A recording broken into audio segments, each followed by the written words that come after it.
Well, it's great to have you back. We're going to do another episode of Slot Car Fun. Yes, I've been in the company of Mary's grandchildren now for,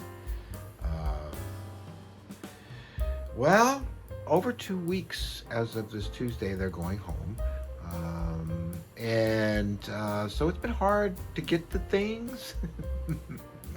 But I have been. And of course, as you know, because you watched the video, I finished all the track lighting. And I also noticed that, hang on a second here, that all the sound, let me turn these on. These little mics that Brendan Griffin, the father of the two wonderful children, both girls, 1 4, 1 8, gave me for Christmas.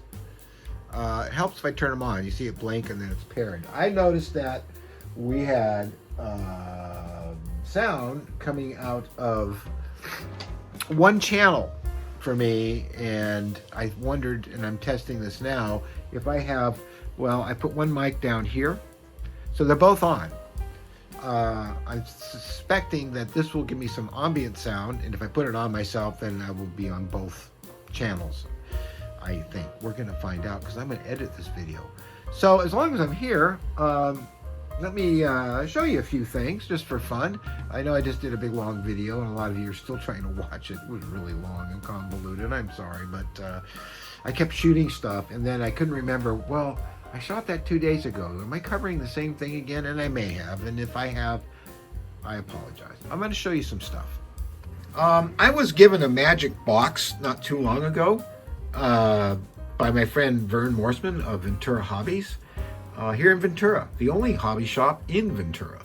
And inside that box was a treasure trove of cars from the 60s. This is an old AMT frame. And it had this, I'm forgetting the name of the car, body on it. Not very accurate to the actual car, but still kind of interesting. It was originally gold, and then whoever had this painted it blue.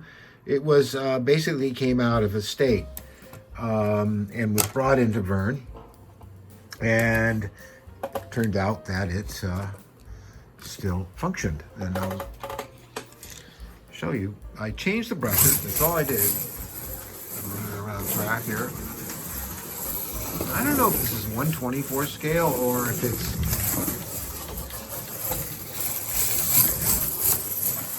I think it's 1/32 scale. But this guy, all his cars had huge tires on them, huge rims like this. But I'm thinking I could do something with this, and I may. And it's, amazing to have something from the 60s that still works like this. But that wasn't the only one. Of course, I think I have talked to you about the Lotus 40 that I also have, which is eluding me at this moment in time. Oh, here it is. This was another one, and of course I've talked about this model before, and I really need to finish it. This is 1/24 scale, obviously, but this body is a reproduction of the body that I had when I was 14, and I used to race at the big tracks. It's got the rust kit motor. A lot of you will recognize these big metal gears and pinion. It's got the floating slot guide, these were very popular in that time. And so I got the clear body, and I've been slowly but surely working on it. I know, don't call me Shirley. I'm thinking about replacing this, actually making something. But, these were just supposed to be sort of the car back then. You can see little tail lights down there. There's the vents under there, the intakes for the cooling. But somehow I have to make like a little interior here and seats and a roll bar and all that stuff. But this car also runs, and it's awfully big for this track, and I will try to show you that it runs still. It's actually a beautiful car in very good condition considering how old it is. Even the old tires still work in the rims. And there you go. You see, it works perfectly. Everything's fine. It just needed to be, fussed with. If I get around this track, it'll be a miracle. I gotta change those brushes for sure. But yeah, it has a great sound to it. It's got that sound of that 60s era. Some of you will know what I mean. Come on, baby. Come on. You know you can get through there. Come on.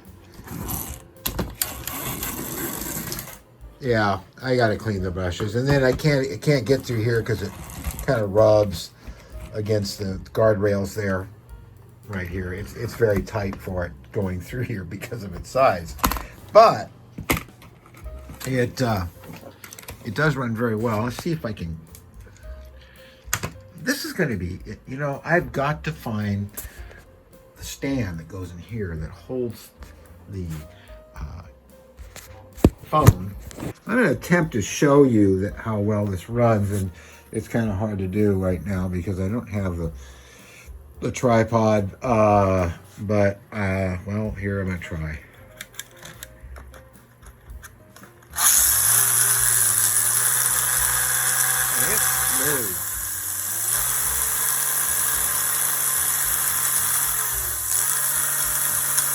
You hear it winding up as the commentator gets cleaner and cleaner. So, yeah, I got to do a little bit of work on this. I can't wait to get it to a track where I can let it rip. I also have this one, and if you'll put in the comments below what you think this frame is. We know what the car is, a Dan Gurney Eagle, also from that era. This looks like an Eldon motor in here. I'm not sure. And I'm not sure if this is a Revell frame. It might be. You can see how that lifts up and down. And this one also runs. It runs very well. I really love these old metal frames and the old aluminum tires, wheels. It's really, oh, no, that's wrong controller. So let's see if I can get this one to spring to life. I don't know. So this one also runs. I don't know if I can get it around the track. It's pretty big. Come on, baby. Come on, go, go, go, go, go, go. Go, go, go. Brushes, brushes, brushes, brushes.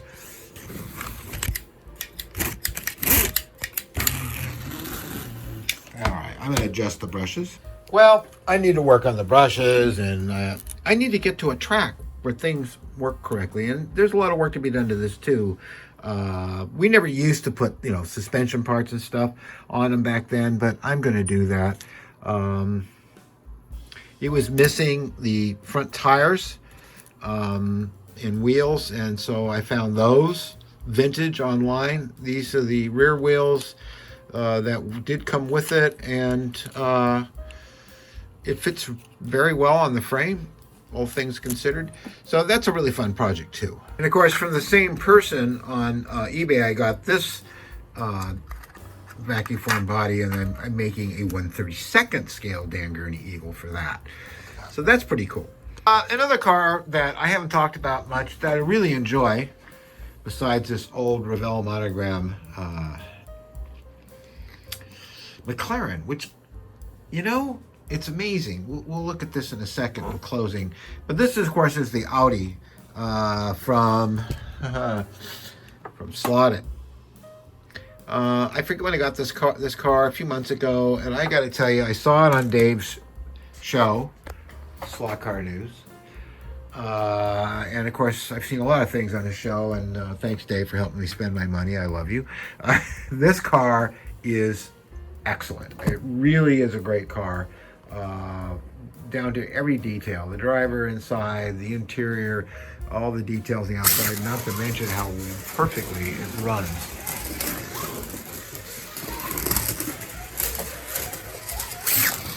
It's very quick, and I really, really love the car. I'm not going to bore you with it. I imagine some of you have the car and enjoy it as well. So we know about that one. We went in depth on that. But this is, and I'm gonna stop here because I got a lot of cars and a lot of interesting cars. Not everybody has, and this is one of them. And I love this old McLaren. And if someone can help me find where to get these mirrors, they were broken off. I got this car back in 2012. It was one of the first cars I got when I got back into the hobby. You know, it's monogram. I took out the magnet, of course. I put on some different tires I got from Electric Dreams, where I get a lot of my stuff because they're local and they're friends, and I occasionally race with them. But it's a gorgeous car, but you know, it didn't run very well, and so I worked on it, and I changed tires, and I greased things, and I adjusted stuff. And this thing is just magnificent. Magnificent coming off the track when I go to the hairpin too quickly. Here, I will show you I can act. It works better when I'm standing up. Okay, here we go.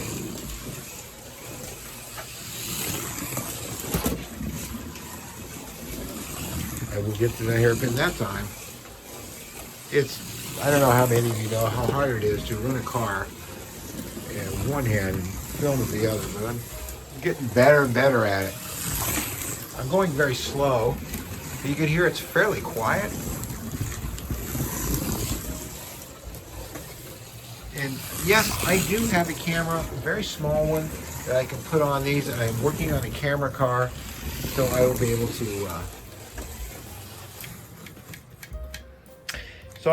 to get some point of view stuff very soon. But I love this car.